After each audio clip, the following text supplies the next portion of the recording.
ja kur do të ulet avioni i parë në aeroportin e Vlorës. Më 8 maj në aeroportin e Vlorës do të kryhet testi i parë i uljes së avionit në pistën prej disa kilometrash. Zëvendës kryeministria Belinda Balluku dha njoftimin gjatë një takimi mbi ecurinë e projekteve strategjike në fushën e transportit ajror dhe detar në Vlorë. Më datë 8 maj, vetëm pas pak ditësh do të kemi testin e parë të uljes në pistën prej 3.2 kilometrash këtu në Vlorë, duke i lënë pastaj gjithkohën disa mujore, por brenda sezonit veror për të nisur operimet zyrtare nga aeroporti i Vlorës, aeroporti i gjithë shqiptarëve. Sipas saj, ndërtimi dhe bërja funksionale e aeroportit të Vlorës do të krijojë 1200 vende pune për të gjithë ata persona që duan të punojnë dhe kontribojnë në sektorin e aviacionit civil.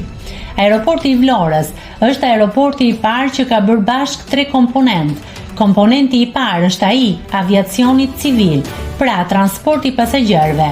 Komponenti i dytë është mirëmbajtja e avionit, pra një nën-sektor i ri në Shqipëri, i cili do të sjellë punësimin e qindra djemve dhe vajzave. Një aeroport me impakt të jashtëzakonshëm pune dhe të ardhurash. Komponenti i tretë do të jetë ai kargos. Vlora pret në vitin e parë të operimit 3 milion pasagjerë, parashikohen 1200 vende pune, një pjesë të cilëve kanë nisur rekrutimin. Pagat në aviacionin civil janë paga shumë të ngjashme me vendet e tjera europiane. Kapaciteti maksimal është në 4.5 milion. Balluku njoftoi se Shoqata Ndërkombëtare e Transportit Ajror, IATA, i ka vendosur kodin për aeroportet dhe shitjen e biletave aeroportit të Vlorës VLO.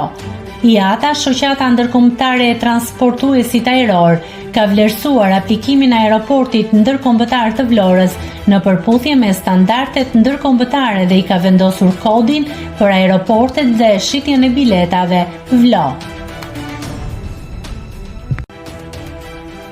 Nëse klikoni mbi butonin subscribe, do t'ju shfaqen të gjitha publikimet tona. Ju ftoj t'i bëni subscribe kanalit, të pëlqeni videot dhe të lini komentin tuaj.